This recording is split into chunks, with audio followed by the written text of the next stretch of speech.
Oke, mari kita berdoa terlebih dahulu. Bapa di dalam surga, terima kasih atas kesempatan pada pagi hari ini.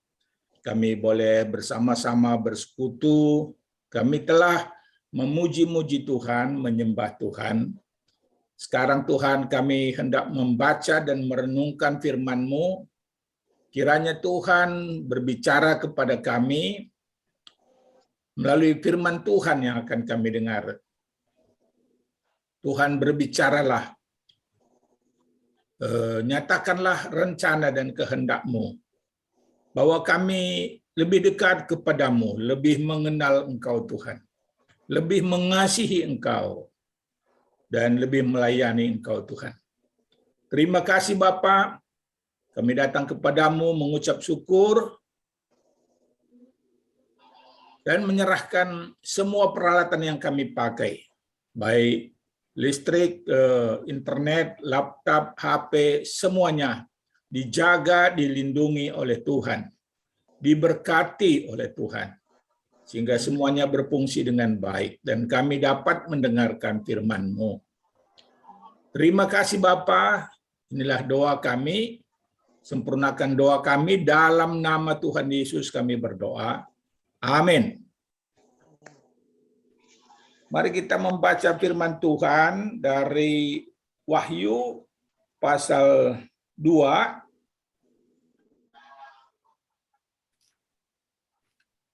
Wahyu pasal 2 ayat 1 sampai dengan ayat yang ke-7. Demikian bunyi firman Tuhan. Kepada jemaat di Efesus, tuliskanlah kepada malaikat jemaat di Efesus.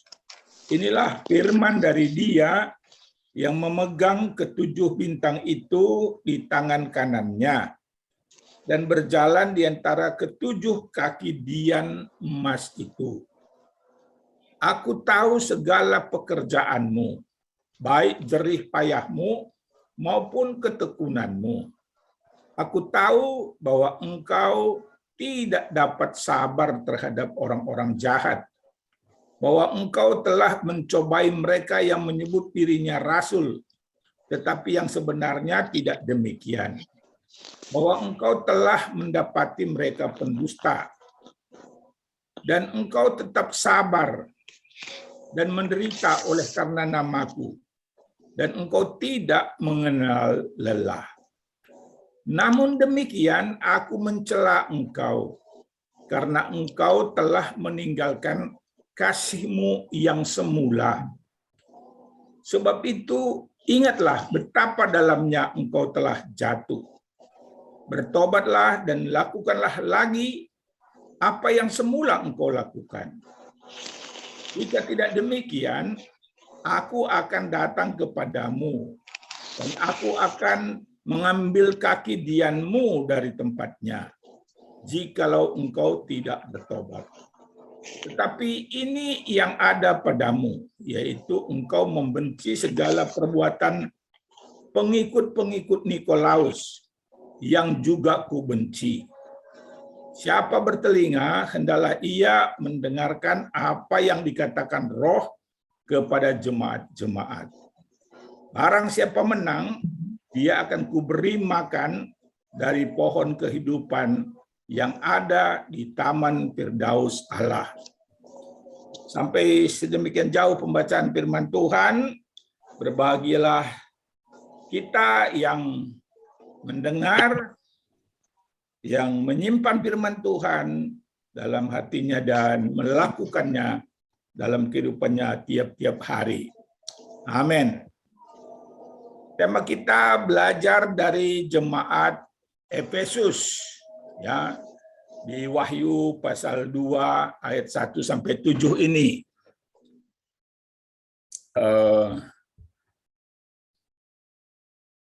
Beberapa tahun lalu saya sempat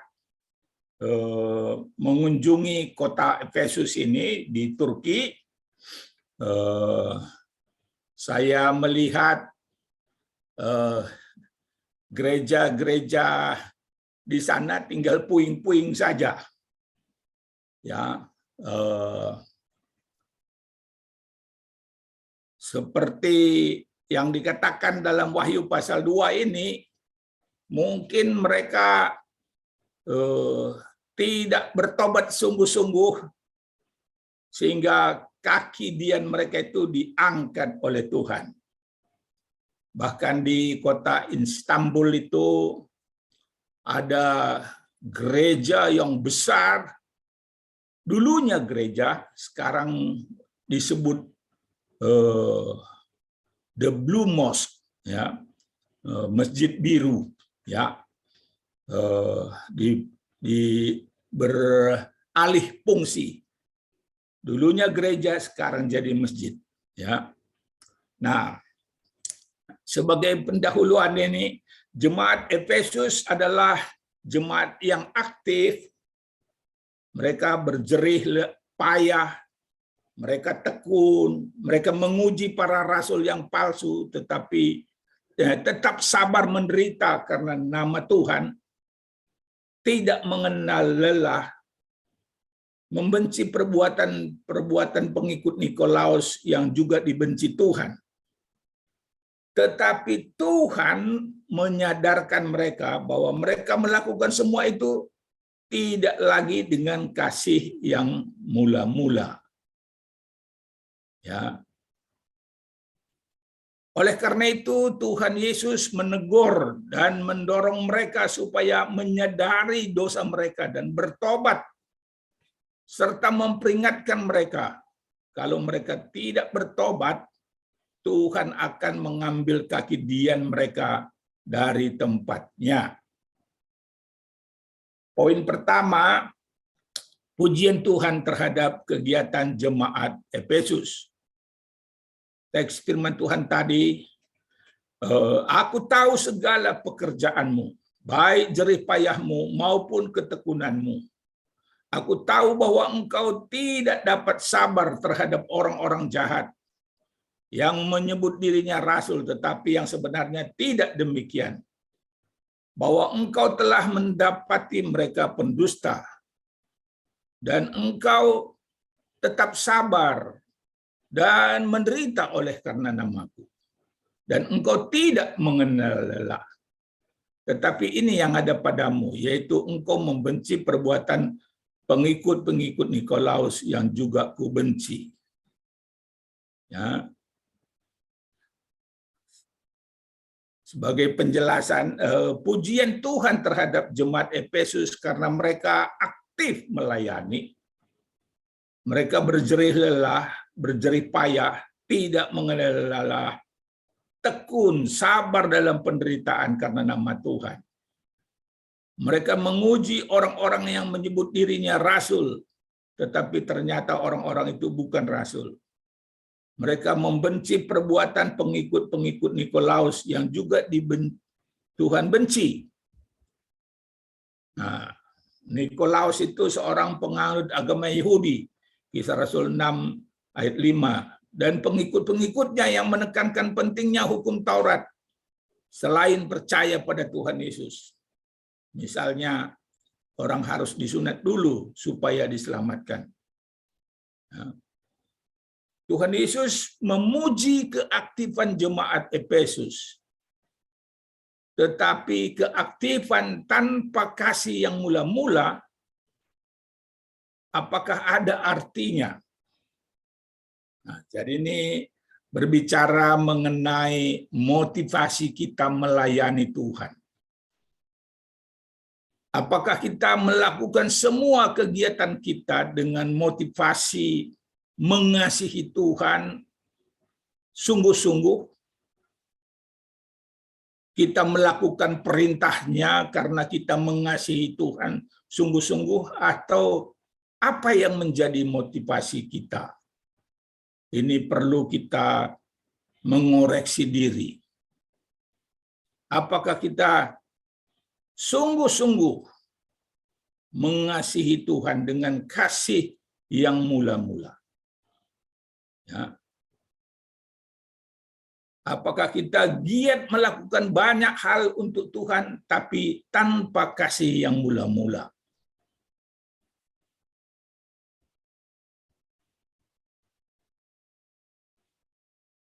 Poin yang kedua, teguran Tuhan Yesus terhadap jemaat Efesus. Teks firman Tuhan, namun demikian, aku mencela engkau, karena engkau telah meninggalkan kasihmu yang semula.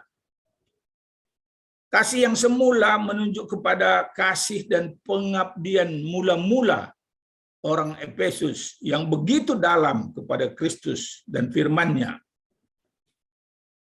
Dalam Yohanes pasal 14 ayat 15, ayat 21, pasal Yohanes 15 ayat 10 dikatakan, jikalau kamu mengasihi aku, kamu akan menuruti segala perintahku. Barang siapa yang memegang perintahku dan melakukannya, dialah yang mengasihi aku. Dan barang siapa mengasihi aku, ia dikasihi Bapakku, dan aku pun mengasihi dia dan akan menyatakan diriku kepadanya. Jikalau kamu menuruti perintahku, kamu akan tinggal di dalam kasihku. Seperti aku menuruti perintah Bapakku dan tinggal di dalam kasihnya. Nah, apakah kita sungguh-sungguh mengasihi Tuhan Yesus? Apakah kita sungguh-sungguh menuruti perintahnya? Khususnya amanat agung itu ya. Saya ingat ini sebagai kesaksian bagaimana ketika saya dulu di tingkat 1 sampai tingkat 3 di Institut Injil Indonesia, Batu Malang.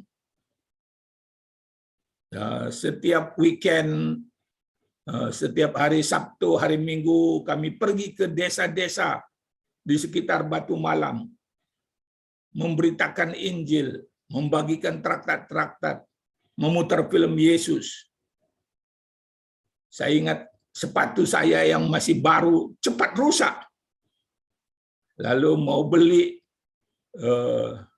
kebetulan ada pemberian teman, mau beli sepatu, tidak cukup uangnya kalau saya beri perpuluhan. Saya bergumul. Mana lebih penting ini? Memberi perpuluhan atau membeli sepatu? Saya berdoa, Tuhan tolong saya Tuhan. Saya mau menuruti firman-Mu. Nah, puji Tuhan,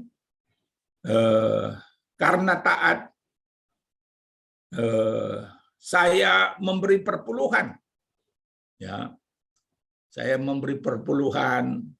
Wah, tidak jadi beli sepatu gitu ya. Tapi puji Tuhan, beberapa hari kemudian ada lagi berkat Tuhan datang.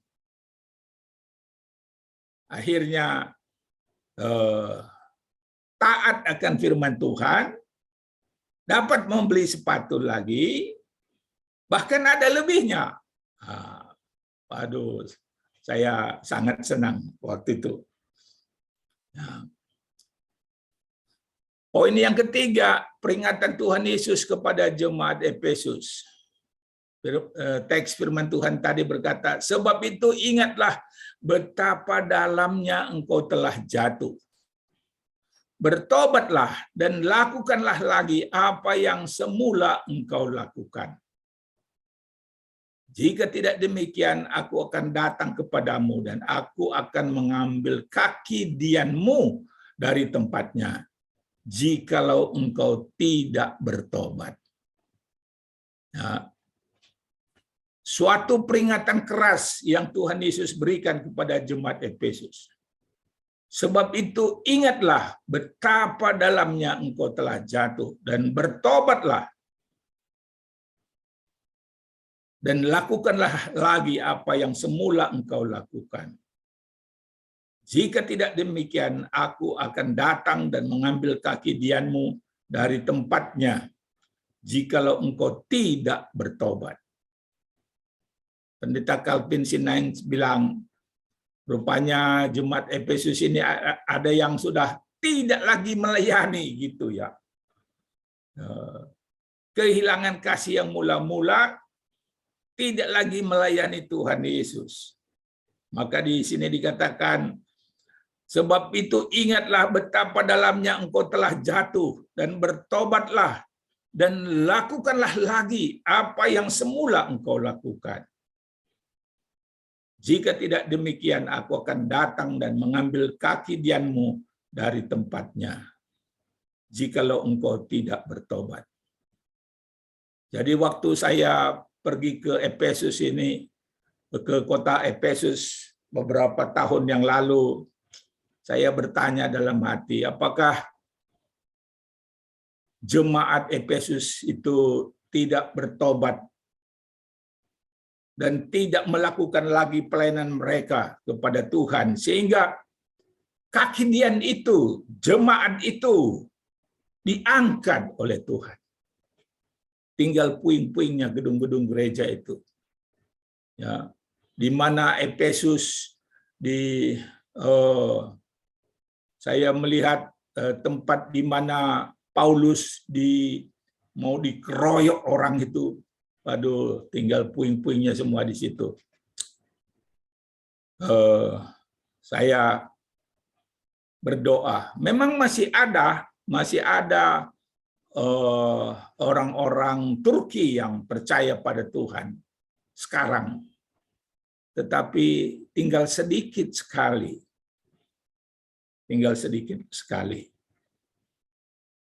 Jadi ini peringatan bagi kita supaya kita tetap sungguh-sungguh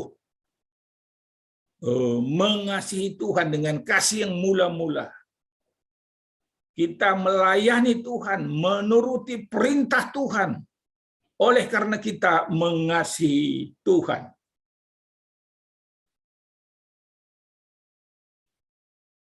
Ya, oleh karena kasih-Nya Tuhan menegur dan memperingatkan kita sebagai umat-Nya. Ya, Ibrani pasal 12. Ya, mari kita baca sebentar. Ibrani pasal 12 dikatakan demikian. Ayat 5.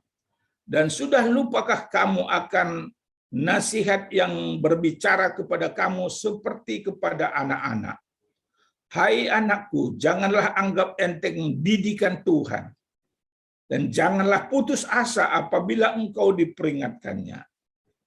Karena Tuhan menghajar orang yang dikasihinya, dan Ia menyesah orang yang diakuinya sebagai anak. Jadi karena kasih-Nya, Tuhan menegur, Tuhan memperingatkan. Ya. Oleh karena itu, mari kita menyadari betapa dalamnya kita telah jatuh ke dalam dosa kita. Apapun dosa kita. Lalu mengakuinya kepada Tuhan Yesus dan kembali melayaninya dengan kasih yang mula-mula. Sungguh-sungguh dengan segenap hati. Kasihilah Tuhan Allahmu dengan segenap hatimu, dengan segenap jiwamu, dengan segenap kekuatanmu, dengan segenap akal budimu. Mengasihi Tuhan sungguh-sungguh. Poin yang keempat, penghargaan. Siapa bertelinga, hendaklah ia mendengarkan apa yang dikatakan Roh kepada jemaat-jemaat. Barang siapa menang, dia akan kuberi makan dari pohon kehidupan yang ada di Taman Firdaus Allah. Tuhan tidak hanya memberi teguran dan peringatan, tetapi juga Dia memberikan penghargaan. Siapa yang menang, akan kuberi makan dari pohon kehidupan yang ada di Taman Firdaus Allah. Sebagai kesimpulan, Tuhan melihat semua yang kita lakukan. Oleh karena itu, Tuhan memuji hal-hal yang baik yang kita lakukan. Tetapi juga Dia melihat motivasi kita sampai kepada sumsum tulang kita, ya. Dia tahu motivasi kita yang paling dalam. Apakah kita sungguh-sungguh mengasihi Dia dengan kasih yang mula-mula dan melakukan segala kegiatan kita atau tidak. Oleh karena itu Tuhan menegur dan memperingatkan kita supaya kita bertobat dari dosa-dosa kita. Dan dikatakan dalam Mazmur 32, berbahagialah orang-orang yang diampuni Tuhan dosa-dosanya. Mari kita kembali kepada kasih yang mula-mula. Sungguh-sungguh dengan segenap hati, dengan segenap jiwa, dengan segenap kekuatan kita mengasihi Tuhan dan melayani Tuhan. Amin. Kita berdoa. Bapa di dalam sorga, terima kasih atas firman Tuhan pada pagi hari ini yang boleh kami baca dan renungkan. Kami berdoa Tuhan, kiranya Tuhan menolong kami, melihat motivasi kami.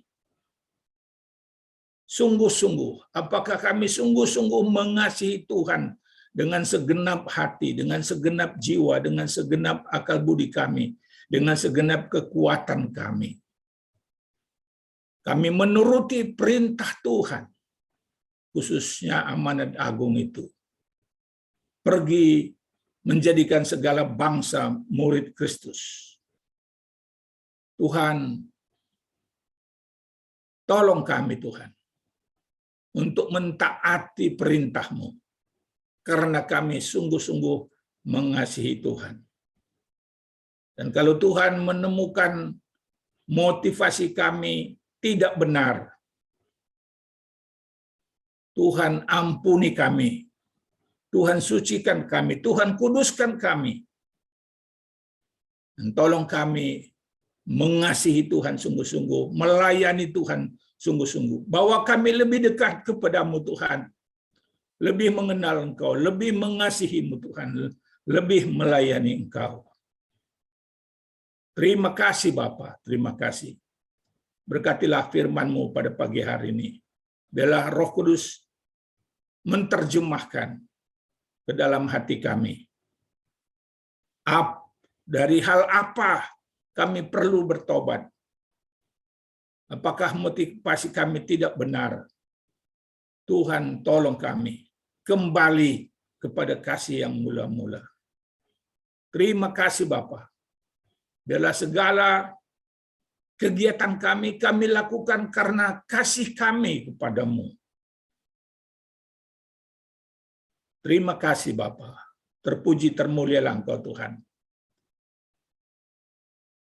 Jangan biarkan Kau mengambil kaki dian itu dari kami. Seperti yang terjadi dengan jemaat Efesus di Turki itu, yang sekarang tinggal puing-puingnya. Tuhan, bahkan ada gereja yang dulunya besar sekarang dipakai menjadi masjid. Tuhan tolong. Kami berdoa Tuhan untuk orang-orang Turki yang masih percaya, sisa-sisa yang masih percaya kepadamu. Bangkitkan semangat mereka Tuhan, melayani Engkau sungguh-sungguh. Kembali kepada kasih yang mula-mula Tuhan. Terima kasih Bapa, terima kasih. Berkatilah mereka Tuhan. Berkatilah mereka, walaupun mereka tinggal sedikit. Tolong mereka Tuhan. Kembalikan mereka kepada kasih yang mula-mula. Sungguh-sungguh mengasihi Tuhan. Sungguh-sungguh menuruti perintah Tuhan. Terima kasih Bapa, terima kasih. Dalam nama Tuhan Yesus kami berdoa dan bersyukur padamu. Amin.